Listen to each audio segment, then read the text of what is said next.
Hello YouTube, I'm back. It's Tap Blades. I've been away for 4 years and I just got the itch to make some content again. So a lot's happened in 4 years. So if you don't know me, welcome, and you'll see what's coming up. And if you do know me, hi to all my viewers, and coming up to 10k followers, which is incredible. Didn't really drop off, just stayed going. I kept answering comments and kept going. So 4 years, seen several governments come and go, global pandemics, breaking out of Europe for the UK. A lot's happened in 4 years. We've got wars going on, all sorts of things. So it's been quite a busy time. I've also changed jobs, so moving more into digital transformation kind of work now, cloud technologies and AI and things like that.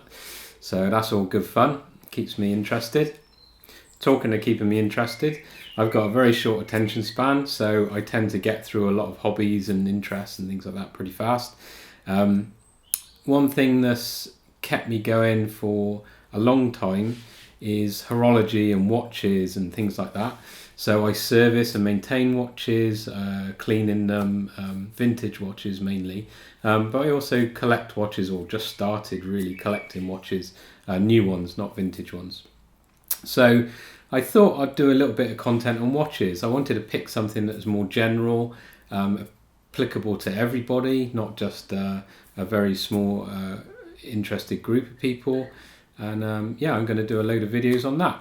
So talking about that, things that's also changed in 4 years is YouTube and online content is massively different now to how it used to be.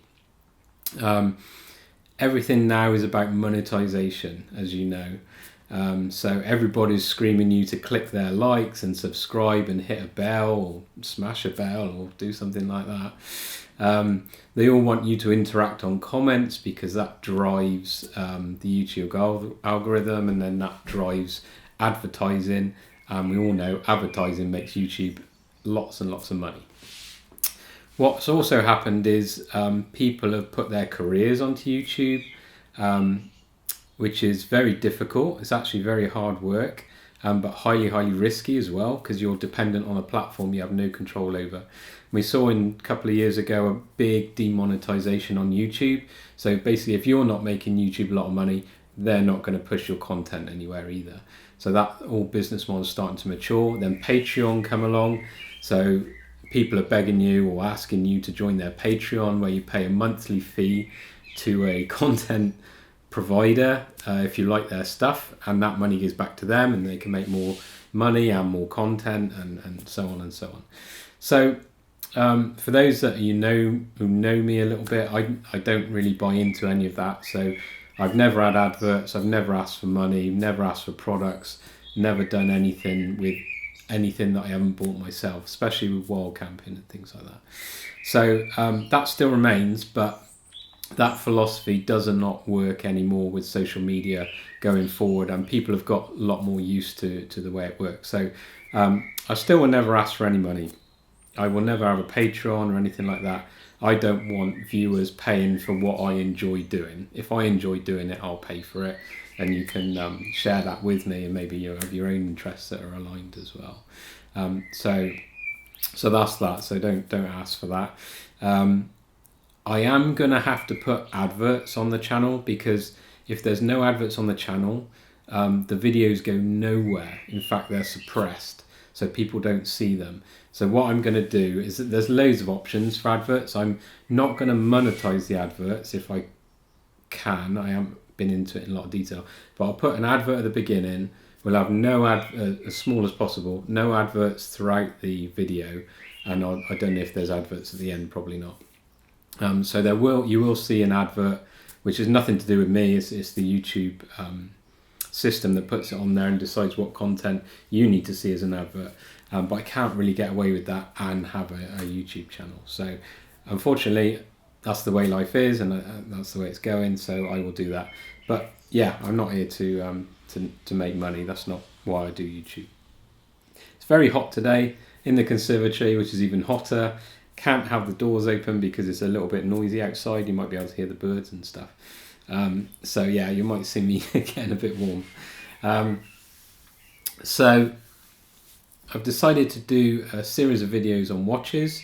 Going to do little watch reviews, but social media now is not such as a reference platform for learning as it used to be. It's more of an entertainment platform, and that is very difficult for me because I'm not a natural born entertainer. I'm an engineer at heart. I like to do very precise things and things like that. So I'm not a massive ego or personality, or I'm not here. I don't find it easy to entertain people. I find it okay to talk to people, but I don't find it easy to entertain people, like as a service. So what I'm going to do is I'm going to do reviews of watches and maybe some watchmaking, maybe some watch servicing, maybe some interesting techniques on how to, repair hairsprings or replace balance staffs, or polish the crystal on your watch or whatever. Could be interesting. And some watch reviews. Now, there's tons of watch review channels out there, so I don't want to be the same as them. There's a there's a YouTube channel called the Mad Watch Collector. I think I'll put the link down below. I think he's amazing. He's pure entertainment. He's really into his watches. He's a complete watch nerd. But his persona is incredible on the screen. Most of the others are all, I'm going to measure the case for you. I'm going to look at it for you. I'm going to tell you how great this watch is, and you can go and buy it. Here's the affiliate link downstairs. So yeah, that's not me either. So I don't want to be any of those because there's tons of those. I don't want to be the crazy ego type guy because that's not me and I'm no good at it. So what I'm going to do is I'm going to go through watches and tell you the things that appeals to me. I might not necessarily give you all the data. I'm not going to show you measuring stuff and things like that. That's all a waste of time for me. I will give you some stats on the watch on a screen that you can pause and read if you need to. But I'm just going to tell you about the watch, how it appeals to me or not. Is it worth it from my point of view? And then you can look at that and say, yeah, it might be for me but not for you, or it might be for you and not for me, and you can make your own choice. I think for me, what's really important is watches now are just a piece of art or a piece of jewellery. They don't perform a function anymore. You don't need a watch to tell the time. It's on every device that you own. It's all around you every day. So they don't perform a function. They are purely an appreciation of a product as a piece of jewellery or art. Some people use them to show off. Some people show super expensive watches, and that's fine, and they get a lot of pleasure out of that. I'm more on the budget end, so I'm looking for very high quality engineered watches that most people can afford. So looking at a lot of watches that are under 100 UK pounds, maybe some over, and a little bit higher, but nothing crazy. I'm a family man. I prefer to put my money in my family and my lifestyle with my family rather than products that I wear. But I do like watches just for what they are, especially mechanical watches that are very highly precision engineering, that do a phenomenal job at what they do, and they've got a lot of art and design in them. So that's what I'm going to talk about. If you think that's interesting for you, I will promise you I will make it entertaining. We will have a lot of memes. We will have a lot of modern references to modern media and things like that. So there will be the serious kind of watch side, but it will be intertwined with a lot of fun as well. So if you like that, watch the videos coming up. I'm going to do a few. I'm not going to have a schedule. I'm just going to do them when I feel like it. Could be long gaps or short gaps between them, I don't know. And we'll see how we go. So if you think that's interesting for you and you want to watch it, carry on watching, and I'll publish some videos very soon. Thank you. Bye.